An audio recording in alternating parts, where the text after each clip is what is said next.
Assalamualaikum warahmatullahi wabarakatuh. Perkenalkan, nama saya Rusiana dari 2 Sirogelar dengan NPM 2024001060, nomor absen 47.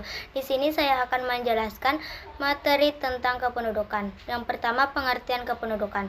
Kependudukan adalah segala hal yang berkaitan dengan jumlah, struktur, umur, jenis kelamin, agama, kelahiran, perkawinan, kematian, persebaran, mobilitas, kualitas, dan ketahanan penduduk. Demografi adalah ilmu yang mempelajari dinamika kependudukan, termasuk ukuran, struktur, distribusi, dan perubahan penduduk dari waktu ke waktu.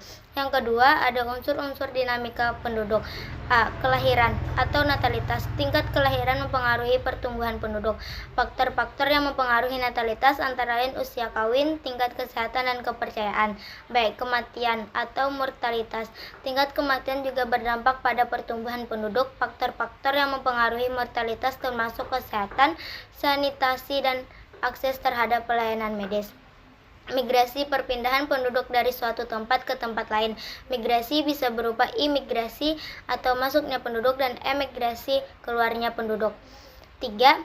Faktor-faktor yang mempengaruhi dinamika penduduk. Faktor demografis meliputi angka kelahiran, angka kematian, dan angka migrasi. Faktor non-demografis meliputi kondisi sosial, ekonomi, budaya, dan lingkungan. Dan yang keempat, masalah kependudukan. Pertumbuhan penduduk yang tinggi dapat menimbulkan masalah seperti kemiskinan, pengangguran, dan tekanan pada sumber daya alam.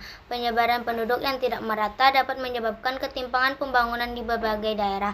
Kualitas penduduk yang rendah terkait dengan masalah pendidikan, kesehatan, dan kesejahteraan sosial. Yang kelima, ada data kependudukan. Sensus penduduk, perhitungan jumlah penduduk secara keseluruhan dalam suatu wilayah. Survei penduduk, pengumpulan data penduduk melalui sampel.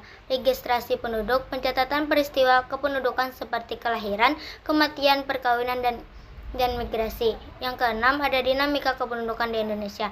Indonesia memiliki jumlah penduduk yang besar dan pertumbuhan penduduk yang tinggi.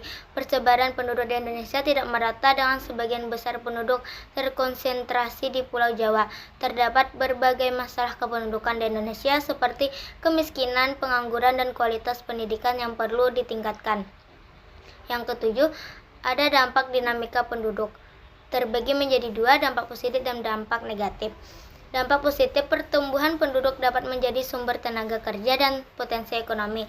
Dampak negatif, pertumbuhan penduduk yang tidak terkendali dapat menimbulkan masalah lingkungan, sosial, dan ekonomi. Dan yang kedelapan, dan ini yang terakhir, kebijakan kependudukan.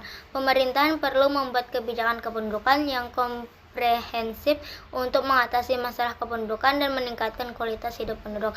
Itu saja yang dapat saya sampaikan. Terima kasih. Wassalamualaikum warahmatullahi wabarakatuh.